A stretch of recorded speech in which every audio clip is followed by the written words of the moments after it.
नमस्कार साथियों, हिंदी नेटशाला चैनल में आप सभी का पुनः हार्दिक अभिनंदन है।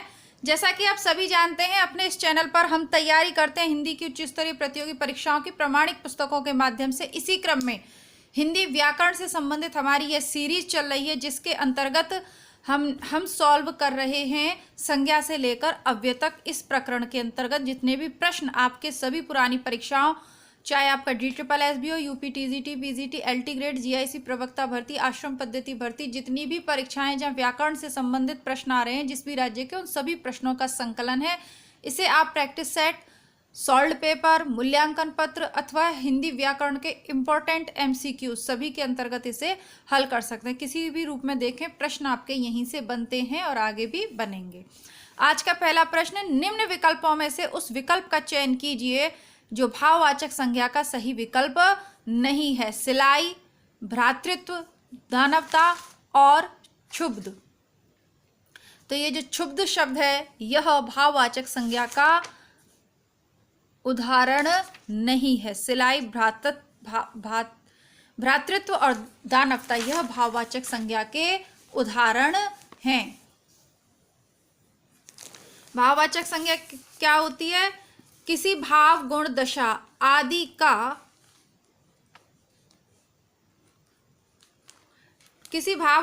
आदि का ज्ञान कराने वाले शब्द भाववाचक संज्ञा कहलाते हैं। जैसे क्रोध, मिठास, यौवन, कालिमा आदि।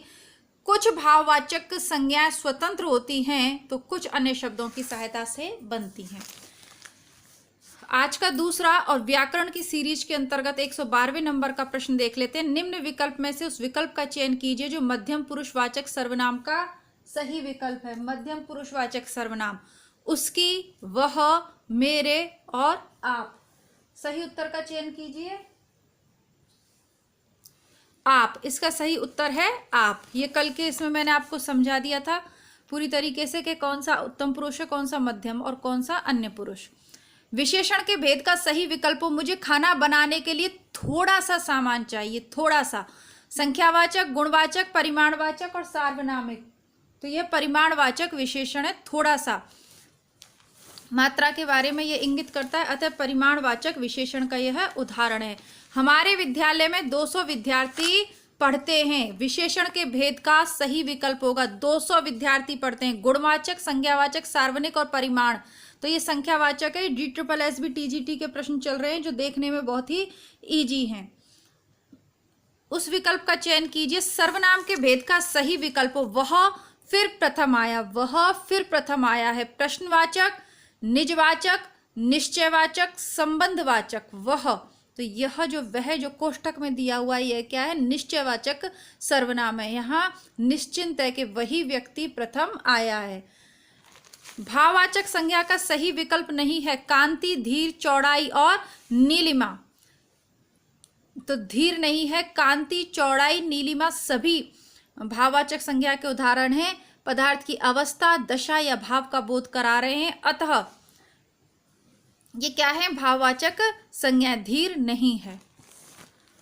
अपने सामान के साथ वह चला गया। अपने सामान के साथ वह चला गया के अनुसार सही अव्यय पदबंध का विकल्प कौन सा है? तो अव्यय पदबंध देखना है। चला गया, के साथ चला गया, अपने सामान के साथ और के साथ। तो यहाँ पर के साथ है जो अव्यय है, जो चेंज नहीं होगा, चाहे जो किसी भी स्थिति में लिंग या क्रिया के आधार पर परिवर्तित नहीं हो। तो सही ऑप्शन है ऑप्शन डी, के साथ।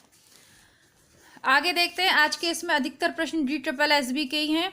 मैं ताजा फल लाया हूं। विशेषण के भेद का सही विकल्प है परिमाण, गुण, संख्या या सार्वनिक। कौन सा विशेषण है? मैं ताजे फल लाया हूं, तो ताजा उसका गुण है, तो ये कौन सा विशेषण हो गया? गुणवाचक।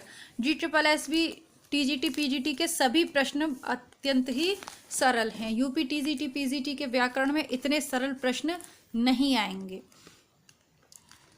निम्न विकल्पों में से उस विकल्प का चयन कीजिए जो जातिवाचक संज्ञा का सही विकल्प है। दाल, वृक्ष, कक्षा और अमेरिका। तो वृक्ष जातिवाचक संज्ञा का सही उदाहरण है।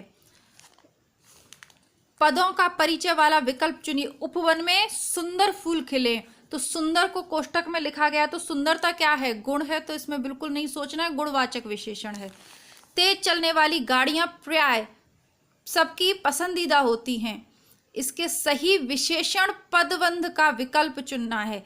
तो इसमें विशेषता क्या है? तेज चलने वाली गाड़ियां। तो गाड़ियां विशेषता नहीं है, विशेषता क्या है? उनका तेज चलना। 4 ऑप्शन है, पसंदीदा होती हैं, सबकी पसंदीदा होती हैं, गाड़ियां और तेज चलने वाली। तो ऑप्शन डी तेज चलने वाली उसकी विशेषता इंगित हो रही है। सभी सरल हैं। मुझे रोहन दूर से ही दिखाई दे रहा है। सही क्रिया पदबंध, क्रिया देखनी है आपको। सही क्रिया पदबंध कौन सा है? तो इसमें दिखाई दे रहा है, क्रिया हो रही है, दिखाई देना, तो सही क्रिया पदबंध है दिखाई दे रहा है। रात में देर तक बारिश होती रही। पदों का परिचय वाला विकल्प चुनिए। देर तक, कोष्ठक में कौन सा शब्द है? देर तक। क्रिया विशेषण, पुरुषवाचक सर्वनाम, संज्ञा या अव्यय। तो देर तक बारिश होती रही अर्थात यह क्रिया विशेषण है। क्रिया की विशेषता यह बता रहा है, तो क्रिया विशेषण है।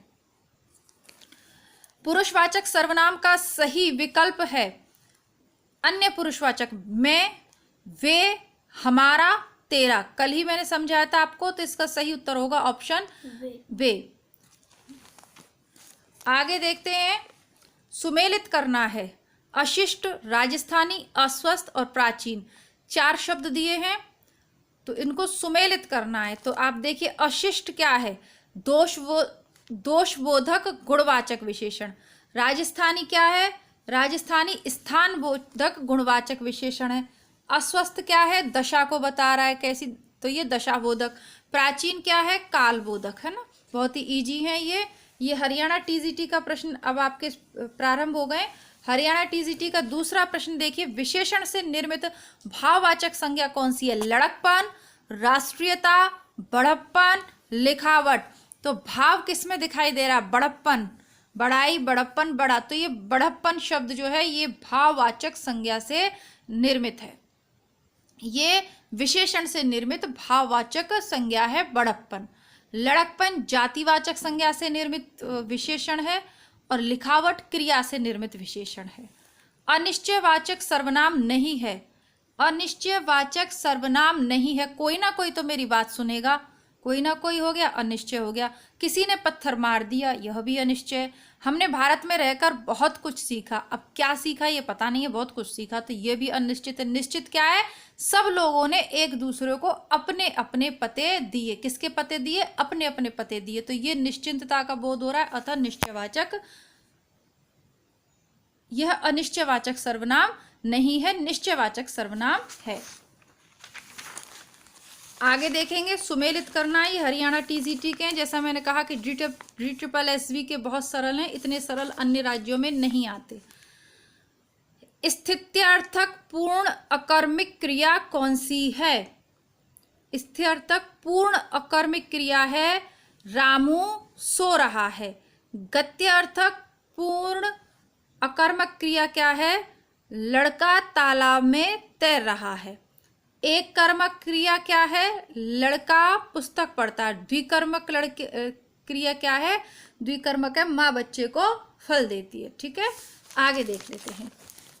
किस वाक्य में समुच्चयबोधक अव्यय नहीं होता? किस वाक्य में समुच्चयबोधक अव्यय नहीं है? वह बैठकर खाना खा रहा था। वाक्य में समुच्चयवादक अव्यय नहीं है। मैं आया और वह गया, समुच्चयवाचक है, 2 लोग हो गए। मैं जाऊंगा वह आएगा, इसमें भी समूह बन रहा है। उसने कहा तो था लेकिन इतना स्पष्ट नहीं, तो किसने कहा था? उसने कहा था। वह बैठकर खाना खा रहा था, समुच्चयबोधक अव्यय नहीं है, वह बैठकर खाना खा रहा था। तो इसमें एक ही क्रिया है, एक ही व्यक्ति है, 2 लोगों का यहाँ पर उल्लेख नहीं है। तो ये जो है समुच्चयबोधक अव्यय नहीं है। सार्वनामिक विशेषण युक्त वाक्य है। तो ये RPSC असिस्टेंट प्रोफेसर के प्रश्न यहाँ से शुरू होते हैं। वैसे इनको कल की कक्षा में देखेंगे, आज 130 देख लेते हैं, फिर भी आज इसको देख लेते हैं, व्याख्या कल करेंगे। इतने गुणज्ञ और रसिज्ञ लोग एकत्र हैं, दोनों के दोनों लड़के मूर्ख निकले। राम का सिर कुछ भारी सा हो रहा है, उसे दवा 2-2 घंटे बाद ही दी जाए। तो सार्वनाम विशेषण देखना है, इतने गुणज्ञ और रसिक लोग एकत्र हैं। आरपीएससी का लेवल काफ़ी टफ है। तो इन प्रश्नों को देखेंगे आगे के को कल की कक्षा में। तब तक के लिए धन्यवाद, नमस्कार, जय हिंद।